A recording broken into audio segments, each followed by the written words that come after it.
Hello दोस्तों, श्री कृष्ण दासी Shivanya channel में आपका स्वागत है। आज हम आपको बताने वाले हैं रुद्र अवतार के बारे में। हाँ जी, महादेव की रुद्र अवतारों की संपूर्ण जानकारी। तो चलिए शुरू करते हैं। रुद्र अवतार भगवान शिव की एक उग्र आकर्षक कहानी की क्या आप जानते हैं?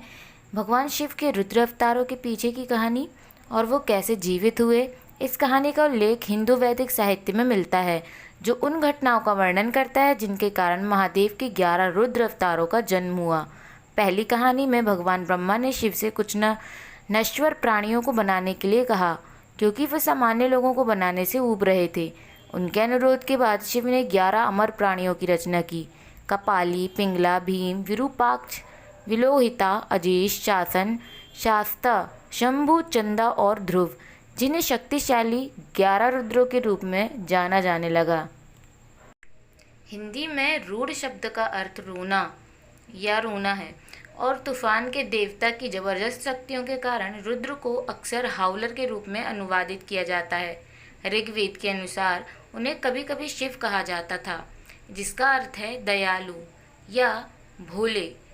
एक प्रयोक्ति के रूप में शिव ऊर्जा का एक रूप है जिसे भौतिक रूप में नहीं देखा जा सकता है, लेकिन ब्रह्मांड के कंपन में महसूस किया जा सकता है। ओम शांति ध्यान के दौरान महाकाल द्वारा उपयोग किया जाने वाला एक प्रसिद्ध श्लोक है और इसे हम अपने मन को बाधाओं से मुक्त करने और अपने अस्तित्व पर ध्यान केंद्रित करने के लिए एक विधा माना जाता है। कश्यप के पुत्र रूप में उत्पन्न ये एकादश रुद्र महान बल पराक्रम से संपन्न थे। इन्होंने संग्राम में दैत्यों का संहार कर इंद्र को पुनः स्वर्ग का अधिपति बना दिया। ये शिव रूपधारी एकादश रुद्र अब भी देवताओं की रक्षा के लिए स्वर्ग में विराजमान रहते हैं। भगवान रुद्र मूलतः तो एक ही हैं, तथापि जगत के कल्याण हेतु अनेक नाम रूपों में अवतरित होते हैं। भगवान शिव का एक नाम रुद्र है। दुख का नाश करने तथा संहार के समय क्रूर रूप धारण करके शत्रु को रुलाने से शिव को रुद्र कहते हैं।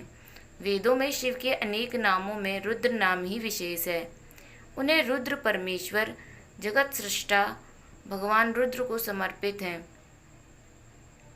रुद्र आदि कहकर परमात्मा माना गया। यजुर्वेद का रुद्राक्ष भगवान रुद्र को समर्पित है। उपनिषद रुद्र को विश्व का अधिपति तथा महेश्वर बताते हैं। पूर्व काल की बात है कि एक बार इंद्र आदि समस्त देवता दैत्यों से पराजित और भयभीत होकर अपनी ऐश्वर्य नगरी अमरावतीपुरी से भागकर अपने पिता महर्षि कश्यप के आश्रम की ओर आए। वहां उन्होंने अपनी कष्ट कथा अपने पिता कश्यप जी तथा अपनी माता अदिति को सुनाई। भगवान सदाशिव में आसक्त बुद्धि वाले कश्यप जी ने अपने पुत्रों यानी देवताओं को आश्वासन दिया और स्वयं परम हर्षपूर्वक भगवान विश्वनाथ की नगरी काशीपुरी की ओर प्रस्थान की। वहां पहुंचकर उन्होंने गंगा में स्नान किया और अपना नित्य नियम पूरा किया। इसके बाद शंभु दर्शन के उद्देश्य से एक शिवलिंग की स्थापना करके भगवान शिव के चरण कमलों का ध्यान करते हुए प्रसन्नता पूर्वक तप करने लगे। जब कश्यप जी को इस प्रकार तप करते हुए बहुत समय व्यतीत हो गया तो सत्पुरुषों की गति स्वरूप दीनबंधु भगवान शंकर उनके समक्ष प्रकट हुए। भक्त वत्सल भगवान शिव प्रसन्न तो थे ही, अतः वे अपने भक्त कश्यप जी से बोले, हे मने, मैं तुमसे प्रसन्न हूँ, वर मांगो। भगवान महेश्वर को देखते ही कश्यप जी हर्षमन हो गए। फिर विविध प्रकार से उन देवादि देव की स्तुति कर उन्होंने कहा, हे नाथ, महाबली दैत्यों ने देवताओं और पक्षों को पराजित कर दिया है, इसलिए हे प्रभु, आप मेरे पुत्र रूप में प्रकट होकर देवताओं के लिए आनंददाता बनिए। कश्यप जी के ऐसा कहने पर सर्वेश्वर भगवान शंकर तथास्तु कहकर अपनी अधोर्मिलित नेत्रों के साथ वही अंतर ध्यान हो गए। तब कश्यप जी भी प्रसन्नता पूर्वक अपने आश्रम वापस लौट आए। वहां उन्होंने सारा वृतांत अपने पुत्रों को यानी देवताओं को कह सुनाया। भगवान शंकर के अवतार लेने की बात जानकर देवताओं का मन प्रसन्नता से भर गया। उन अशरण शरणारत दीन बंधु भक्त वत्सल भगवान शिव के अवतार धारण की प्रसन्नता पूर्वक प्रतीक्षा करने लगे। कुछ समय के बाद भगवान शंकर ने अपना वचन सत्य करने के लिए कश्यप द्वारा सुरभि के गर्भ से 11 रुद्र के रूप में अवतार धारण किया। भगवान के इन रुद्र अवतारों से सारा जगत शिवमय हो गया। कश्यप मुनि के साथ सारे देवता हर्ष विभोर हो गए। आज भी भगवान शिव के स्वरूप से ये सब एकादश रुद्र देवताओं की रक्षा के लिए स्वर्ग में विराजमान हैं और ईशानपुरी में निवास करते हैं। उनके अनुचर करोड़ों रुद्र कहे गए हैं, जो तीनों लोकों में चारों ओर स्थित हैं।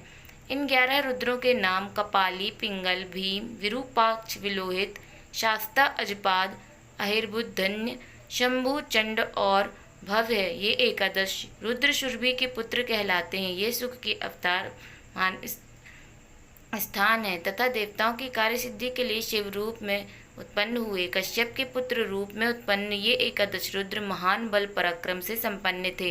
इन्होंने संग्राम में दैत्यों का संहार कर इंद्र को पुनः स्वर्ग का अधिपति बना दिया। ये शिव रूपधारी एकादश रुद्र अब भी देवताओं की रक्षा के लिए स्वर्ग में विराजमान रहते हैं। भगवान रुद्र मूलतः तो एक ही हैं, तथापि जगत के कल्याण के हेतु अनेक नाम रूपों में अवतारित होते हैं।